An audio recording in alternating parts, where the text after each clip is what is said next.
Welcome to the Epcotian Adventure, a podcast where we'll talk about all things Disney, but we're Epcot-centered. including tips and tricks, festivals and favorites, and the very latest in our rankings and reviews. But we're still old enough to remember when a class at Disney would never have included alcohol. This is episode 55, Sangria University at Disney's Coronado Springs. Or, the way to get the very best sangria at Disney World is to create it yourself. So now, please remain seated, keeping your hands, arms, feet, and legs inside the podcast as we embark on our Epcotian adventure.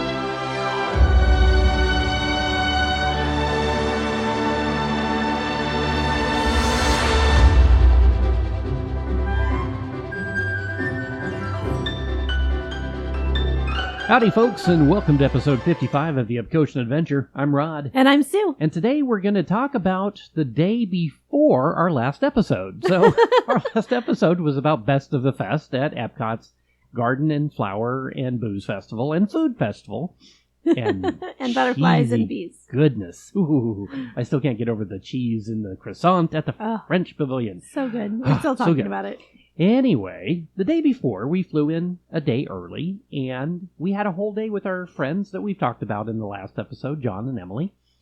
And we decided to spend a whole day just eating and drinking and eating some more. So we woke up that morning and went to the Animal Kingdom Lodge. We did. We planned a whole day. Actually, we planned half a day and decided to let the end of the day kind of play itself out. And it was glorious. It was one of the best days we've had at Disney World. It really was. This was one of our famous weekend trips where we're there for 2 days. Flew home on the third day, took one PTO day, so one of those long weekends. And just lived every single moment. Like, it was just so gratifying. It was so relaxing, and it was exactly what we needed. Yeah, and we didn't walk inside to one park that entire day. Yeah. It can be done. And as Disney adults, that's actually recommended. Especially if you have been there multiple times like we have. If this is your first time, we don't recommend skipping a park to do a non-park day if you're only there for 2 days. Yeah, if you're there for a whole week or 10 days, so well, by all means, do this. Yes. Yeah, this would be a perfect midweek trip or midweek plan yeah, for like a day. A break in a long trip. Yeah. For adults. This is for grown-ups. Yeah, everything we're going to talk about really today is for grown-ups. We went to Boma for breakfast, which we're going to talk about in our next episode. So episode 56, here's a little preview of coming attractions, will be Boma versus Topolino's for breakfast. Yes. We hadn't done Boma in years and years. Decided to do that again, and we'd never done Topolino's, so this was a really fun thing. So that's going to be our next episode. We're going to put those side to sides, head to head. How does that go? So after we left Boma, we skedaddled over to our glorious day at the Coronado Springs Resort. We actually ended up spending, spoilers, but we ended up spending the rest of the day at Coronado Springs. We did have one planned activity, which is going to be Sangria University that we're going to talk about here in a minute because it was amazing. But before we get into that, we're just going to do a brief overview because we actually ended the day with going to one of our favorite restaurants, which is at the top of Coronado Springs Tower. Toledo. And the Dahlia Lounge. Yes. Both are amazing. Amazing views from the top of the lounge of the fireworks at Epcot. And you can even see out to the fireworks at SeaWorld if you're there late enough in the right time of day. You can see the back of the studios from there. You can see miles and miles and miles. It's just absolutely gorgeous from the top up there. So the view from Toledo or from the Dahlia Lounge's balcony are just one of the best unknown areas, it seems like, at Disney World. Everybody thinks the top of the Contemporary. Yes, which is also great. If you want to watch fireworks at Magic Kingdom, that's the place. Yeah, but if you just want a great, quiet, beautiful view of the Walt Disney World Resort, Coronado Springs, look at the Dahlia Lounge. So amazing. So we've been to Toledo before. We've actually talked about it a little bit in some of our favorite restaurant review episodes.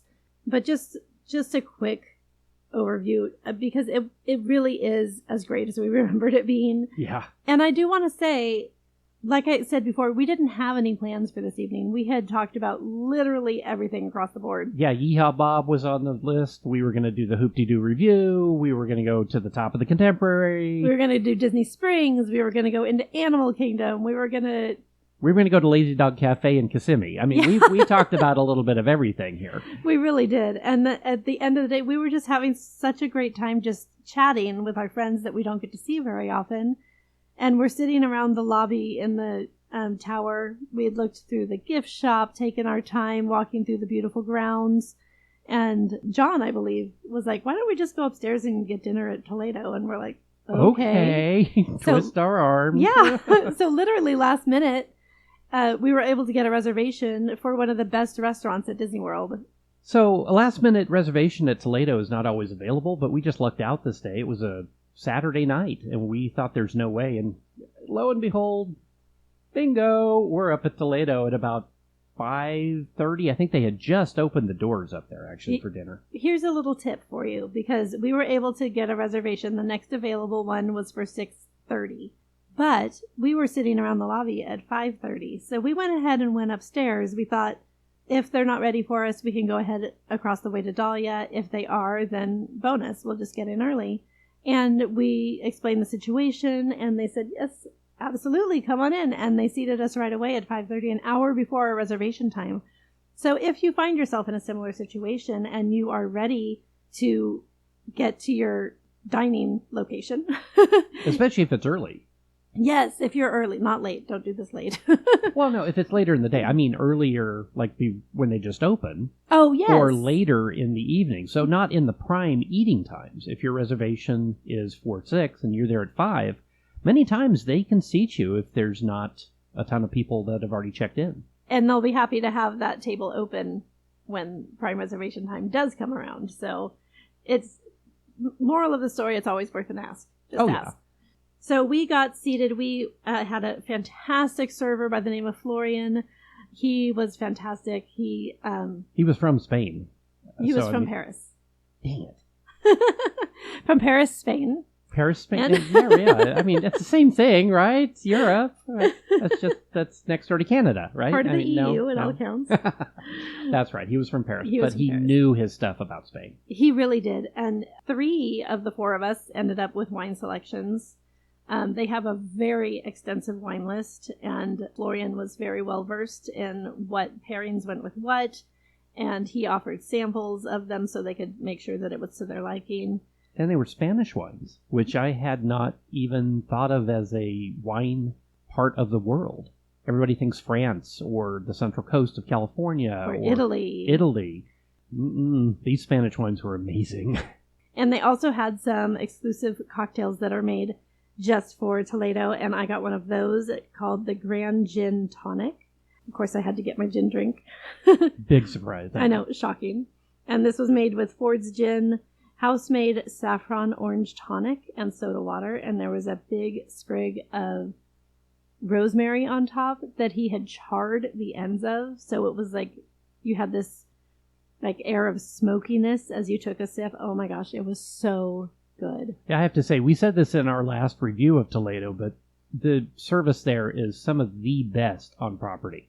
Outside of like Victoria and Albert's, where they're standing behind you waiting for something to happen. Which we will never experience. Crumb fell. Yes, no, this is not that. This is just superb cast member service and people that know their wines. Mm-hmm. That's it. Their wine selection was larger than I had remembered before. It's huge. The Very whole impressive. wall is wine as you walk in. Yeah, it's like on par with Gico, I would say, as far as wine lists.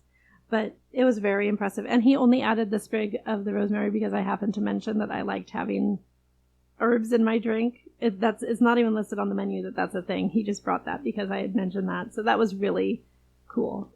So Toledo is known for their tapas menu. Also, their main entrees are fantastic. But we had 4 of those small plates. We did a Rioja braised chorizo.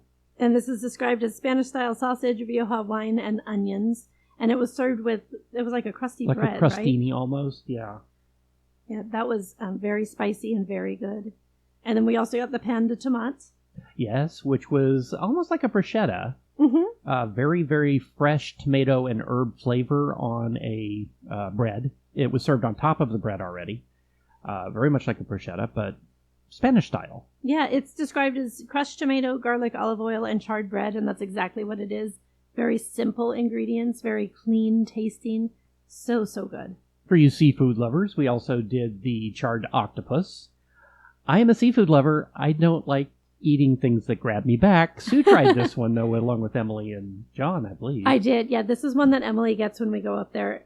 She has the couple times we've been up there, and I literally dream about this octopus in between times that we visit. So I had to have a bite of this, and it is with patatas, which is potatoes, I believe, and chimichurri. And it's potato, patata, come on. But it is just delicious. If you're on the fence about wanting to try something like octopus that seems a little more out there than, your normal appetizers, this is the place to do it because it is just perfectly done. You're not going to get the rubbery, like you're chewing on a rubber band. It's absolutely tender and just so flavorful and light. It's really, really good. So I also got the special, which is the Tea Time Salad. It's only available through the month of March. It's to celebrate Women's History Month, which I was going to do a little preview or a little dedication to the chef that invented it, but it doesn't give us any information about her. So, it so was I'm one not of gonna do the that. sous chefs, though, from Toledo. Yes. Yeah, one of the sous chefs there, her name is sous chef Chelsea, and she did invent this salad, and it was delicious. It's described as endive and arugula salad with strawberries, lavender fennel pollen infused goat cheese, and an Earl Grey vinaigrette. So it's all the flavors you love from tea time infused into a salad. They also had little leaves that were made of shortbread, which sounds bizarre, but it took the place of a crouton with that little crunch element, and it was absolutely delightful. I love tea. I love Earl Grey. I love goat cheese. This was made for me, and it was perfect. The single bite of the lettuce with the goat cheese and that Earl Grey vinaigrette was so surprisingly, it was fresh and crisp and an amazing just pop of flavor. It really was. And I don't like fennel, so that was off-putting to me a little bit with the lavender fennel pollen. But it was so well infused that I didn't notice it was there. It just added sort of an earthy bit to it instead of that really strong anise that you can sometimes get from it. So, so nice. So we also had a couple of the entrees. We did the filet of beef, which is basically their version of just a filet. It was perfectly done. It came with olive oil potato puree, which when I first saw it, I'm like, they're mashed potatoes. The olive oil gave it such an amazing, smooth flavor that I was not expecting. Forest mushrooms. And again, I love the mushrooms, so cover it with mushrooms. I'm a happy man. Something I was not expecting, though, date jam. The bite with the jam and the potatoes and the filet. It's one of the single best bites I had the entire weekend. It was just amazing. Highly recommended filet. It's right now it's running about $38. Of course, prices can change at any time. So it's not overpriced compared to things you would get at Yachtsman or at Shula's or at some of the other steakhouses on property. No, like other steakhouses, it does not come with sides. So you do order those separately, and we got the Brussels sprouts, and oh my gosh, these were recommended by Florian, because we like Brussels sprouts, but it's one of those things that you can kind of get anywhere now. No. Get the Brussels sprouts. For one, they're grilled, which I love when they do that, because Brussels sprouts that are squishy, no thank you.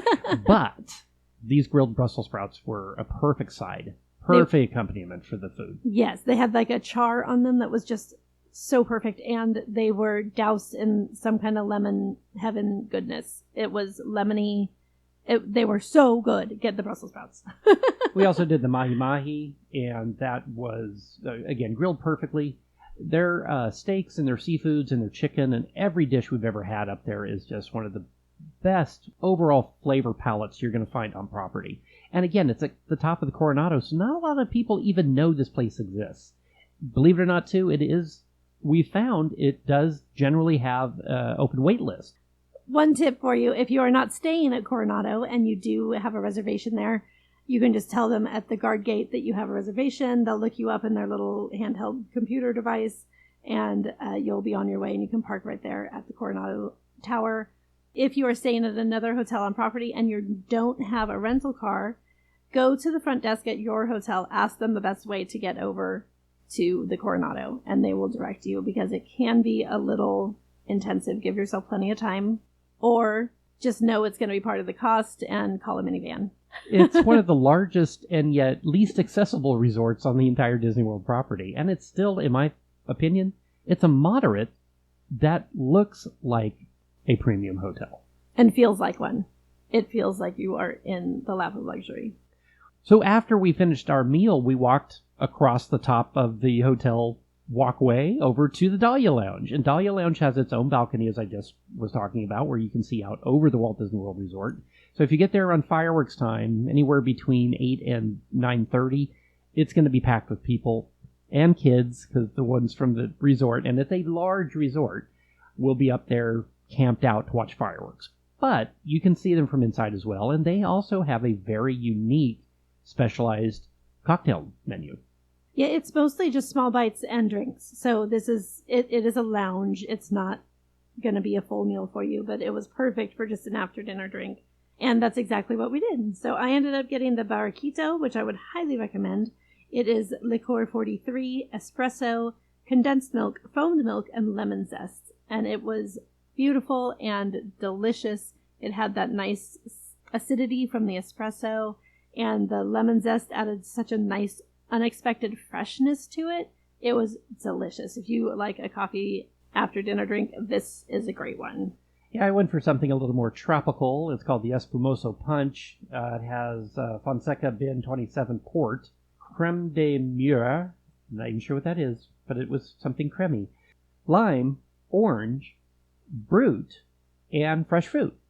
So in some ways it was kind of like almost a sangria, but not quite a sangria. It was very bubbly because of the cava. Yes, exactly. Yeah. It had that kind of almost a sangria meets mimosa kind of feel to it. The fresh fruit and the port work well together with that flavor, but then you add the bubbles in, and it was something very unique. They also had Sue's Grand Gin Tonic over there, still available as well, and several other sangria drinks. They also generally will have stuff at a full bar, so you can ask for anything. But I really enjoyed their menu there at Dahlia Lounge. I did too. If we had been up there pre-dinner, like was our plan B going up there, it would have been a great place to grab an appetizer while we waited for our reservation. So keep that in mind as well. So the highlight of the day. Oh, yeah. Oh, yeah. This is something that so many people don't know about. That morning at BOMA, I mentioned, hey, we're headed over to Sangria University. And the server was like, I have no idea what that is. She didn't know that one was resort even a thing. away. Yeah. So a lot of people don't even know that this is a thing, and it's a thing. So the Sangria University takes place at the Three Bridges Lounge and Restaurant over at the Coronado. The Coronado has a plethora of restaurants at this place. I would not like to think that a person would tell someone he has a plethora and find out that that person has no idea what it means to have a plethora. It is a convention center hotel, so it has more restaurants than the average moderate, but it also has more restaurants than the average high-end hotel at Disney. Three Bridges doesn't open until 4 or 5 p.m. for dinner, so it's usually closed in the afternoons, but it's open until midnight every night. So here's another good tip. If you are leaving the parks early-ish, doesn't matter what park, take the bus to the Coronado, and you can go to the Three Bridges until midnight, or the Dahlia Lounge at the top, also until midnight. Or just go lounge hopping, because there's several of them inside that hotel. It's just one of those little-known places that has some of the latest open bars in all of the Disney World Resort, outside of Disney Springs, of course. Yes. So Sangria University is available only on Saturdays and Sundays. It's a 90-minute experience. I felt like we were there longer than that. I think we sat there for almost 2 hours. Yeah, we stayed afterwards and chatted with the host that we had, Gray. Don't call him Gary. Good morning, Gary. Meow. He's not Gary. He's not Gary. He is Gray. And we chatted with him after a while. Just fun cast member to cast member kind of talk. He was a kick for sure. And reservations are required. This is not something that you can decide last second and just walk up.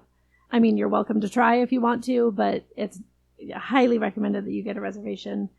Right now, the experience runs between $69 and $79, and that's per person, and it is plus tax, plus gratuity, so keep that in mind. Plus extra shots, which yes, you which can we'll buy. get to in a second. Of course, it is for 21 and older. Kids are allowed, but of course, they're going to be charged full price because they're taking up a seat at an event.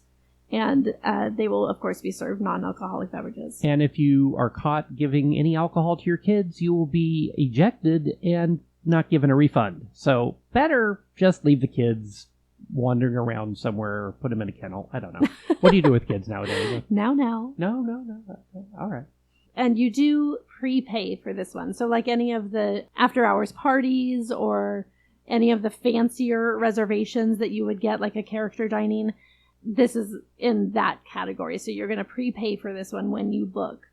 And unless it is canceled, you are not going to get a refund on this. Yeah, it has a 24-hour cancellation policy like all of the restaurants do, but this one, you can't do this one in the 2-hour window that you can your sit-down restaurants. Right. This is considered an event. And that is because there is some preparation that's involved on the behalf of the staff, and they have to reserve a seat for you and all that kind of stuff. So yeah, once we checked in, super easy, just gave them our name, they checked us off the list. We went right to our reserved table, and there were chips and guacamole waiting for each of us. I have to admit, I grew up in California with good Mexican food, and this was some of the best guac I've ever had. It was really good. It was really good. And they also had a small bottle of Dasani water waiting for us, which was a very nice touch. A palate cleanser between your tastings, basically. Yeah.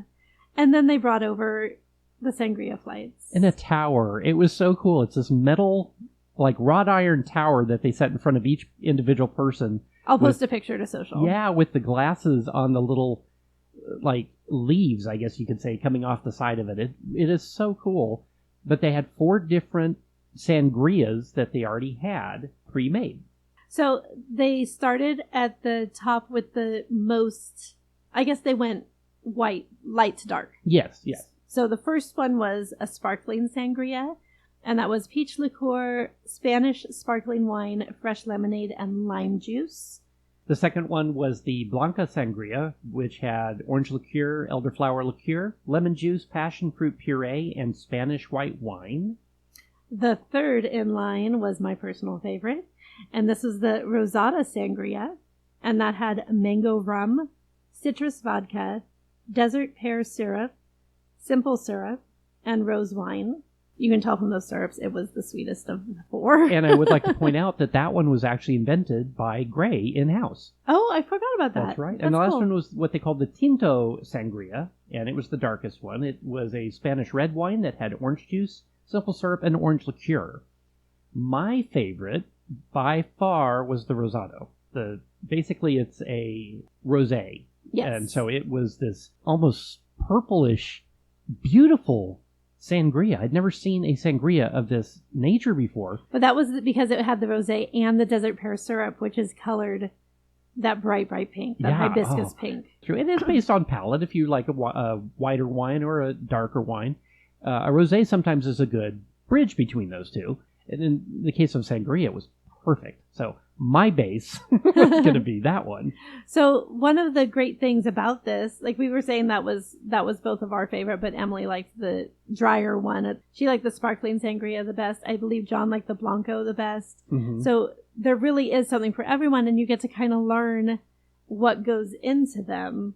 It was really super interesting to learn what could go into the sangria. I would never have thought that you could add rum. Like, I've heard sangria having brandy in it or some other liqueur, but rum kind of opened my eyes to a whole new world of sangria. One of the neat things about it is they go through the history of sangria. And I had no idea that sangria had such a checkered past, I guess you could say. In order to actually be called sangria, technically, the wine is supposed to either come from Portugal or Spain, much like champagne is to France. Exactly. So if you're getting sangria that is not made with a wine from Spain or Portugal, it has to be labeled as sangria from Germany or German sangria. They can't just call it sangria if it's not from Spain or Portugal. Yeah, but here in America, yeah, whatever. You'll see sangria on every menu, and a lot of times it's wine with some Prosecco and some fruit in it, and it's not going to be the same as the stuff you get in the real versions of sangria like you can find at Sangria University. So just a couple of fun facts about sangria that we learned. It did start way back with the Romans, mainly as a way to stay hydrated because the water was so bad.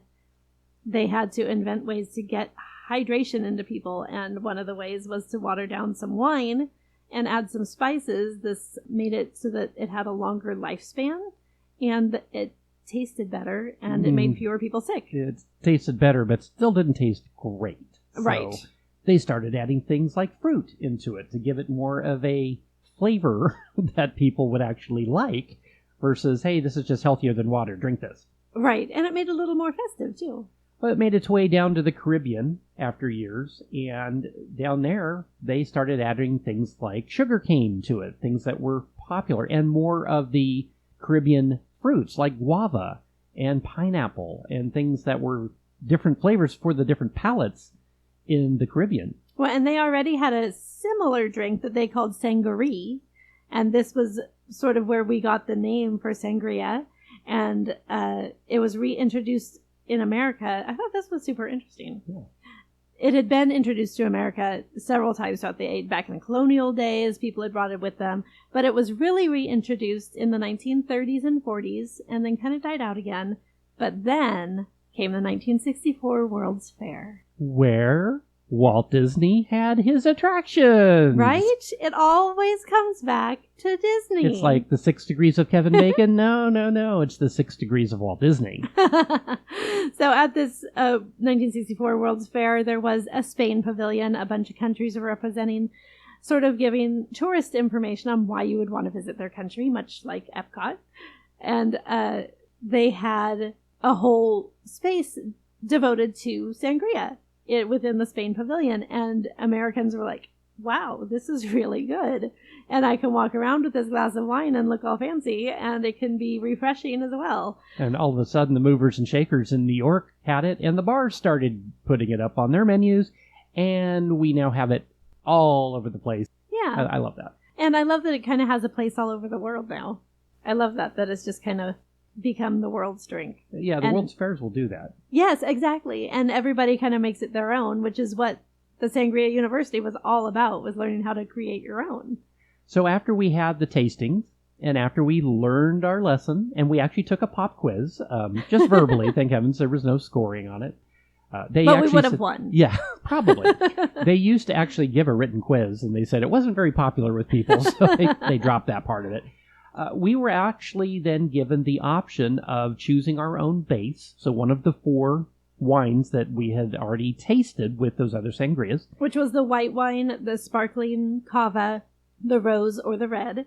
And then we were given a larger list of available shots that we could add in. Now, there were 3 that were included. You could choose one of those 3, and I can't remember what those 3 were, and I apologize. I should have written them down. They were pretty basic. Yes. I remember triple sec was one. Right. Which would give it the orange citrusy flavor. I can't remember what the other 2 were. Yeah, if you remember, if you've been to Sangria University, pop it down in the comments. But they were the ones that were free. Well, those weren't always the best ones. So they do offer shots starting at $4 and going way up, depending on how far into the premium shelf you want them to go. But they had the full bar open with a bartender that would be able to pour you anything that you wanted to add into your wine. Now, they had suggestions, and you had already tasted some, so you knew what kind of went with what. But they allowed you to get out there. They had people that were trying to make peanut butter and jelly sangria with the screwball, yeah, and a grape liqueur. I just think that's hysterical. And he said there was a really successful one that someone had done a s'mores sangria. Like, people get super creative. We were not that creative. We also were able to put in some fruit juices that they had there also for free, which was nice. They had orange juice and pineapple juice and some of the basics like that. But they also had things like a blackberry liqueur that you could do, and the mango rum. And I think I'm giving away what I put into my sangria here. But they also had a whole list of, like, Monin syrup. So a whole array of flavors that you could add without adding an alcohol content, but you could add the other flavors. So they said they would only allow you to put in 2 shots, but that if you wanted to order a full drink of something else, you could, and wink, you could maybe put a little in your sangria. They just didn't recommend it. So we all kind of went to town on our own versions. I did write down what we all ordered just for posterity's sake, because the best thing about this is we all ended up with the perfect sangria for us. It was the one I created. I'm sorry, I'm a sangria genius. There you go. As Peter would say, I'm a connoisseur of sangria. Except mine was better. Nah, okay, well, we'll have to agree to disagree on that. But that was the best thing, is we all ended up with our very perfect one, and it was so much fun. So, Rod, tell us what yours was. I did the rosé, which I mentioned before, because it just was, I love the color and I love the taste, and that was my favorite of the pre-made sangrias. So I started with that. I added in orange juice because I'm a connoisseur of orange juice as well. I love it. Could not get past the mango rum because, again, it was so good. Touring the islands on a cruise ship, you're going to have mango and rum together somewhere. Why not stick it into a sangria as well? And I also added on, as my second shot, the blackberry liqueur. It gave it a deeper pink, red, purple color almost to it. And the flavor was the best sangria I've ever had in my life, and I wish I could bottle it and sell it to you, but we're not allowed to do that. Seriously, they were so good. And Sue, I have a feeling yours is going to contain gin. Am I right? Yeah, I mean, I'm a little predictable. So when he came over to take our orders for the shots, I asked him, will I regret adding gin to rosé? And he just said, no, absolutely not. Do it. So I did. So I started my rosé base. I added gin as my shot, only did the one, and then I added blackberry puree, and then I borrowed a couple of flavors from John and Emily, who also were creating theirs, of course. So I borrowed the Ancho Reyes syrup, or Ancho Reyes, is it a syrup or liqueur? It's a liqueur, yeah. Ancho Reyes liqueur. So that gave it a nice spicy. And then I added a little bit of the prickly pear, or desert pear syrup, which has that beautiful hibiscus-colored sweet syrup that is non-alcoholic. It's just a flavoring, but oh my gosh. So that was mine, was rosé, gin, blackberry puree, Ancho Reyes, and desert pear syrup. And oh my gosh, it was absolutely perfect. It was perfect.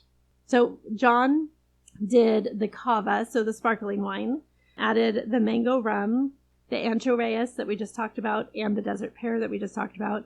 And then he borrowed a little bit of my leftover gin. So we all kind of shared around the table, which ended up being perfect. Yeah, and Emily did the cava with some Saint Germain, borrowed some of Sue's blackberry puree, and put in some Ancho Reyes. And she had the best one she had ever had in her life. And I think she used every drop of her Ancho Reyes. She liked that spicy. Yeah. So that was really, and we just all ended up with the perfect one. Like, it was just such a delightful afternoon. We did take some pictures, and I'll post some of those on social as well. And cannot say enough good things about Gray.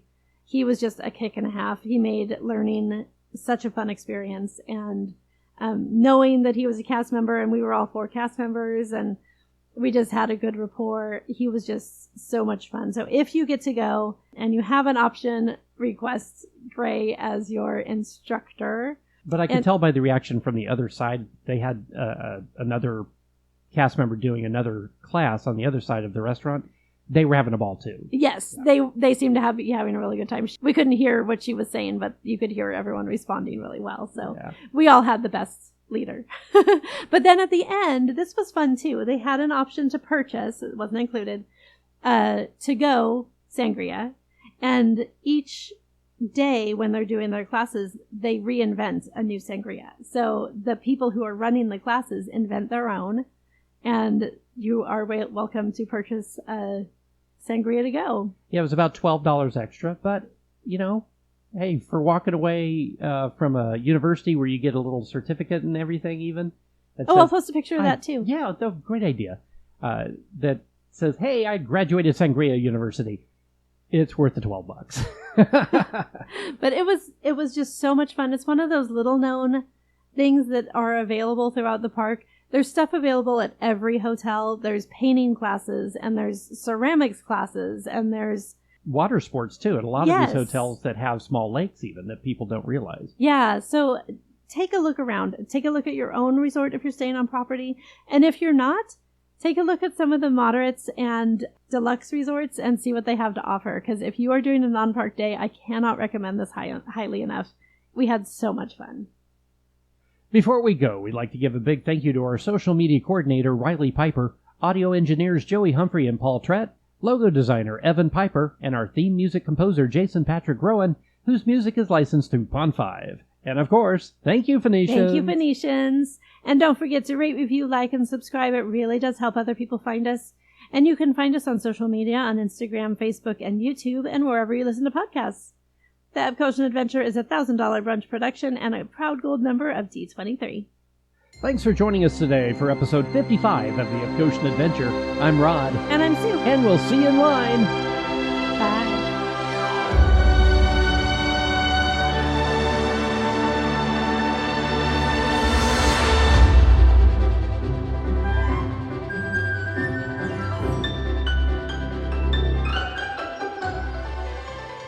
The single bite, though, of the Grogu.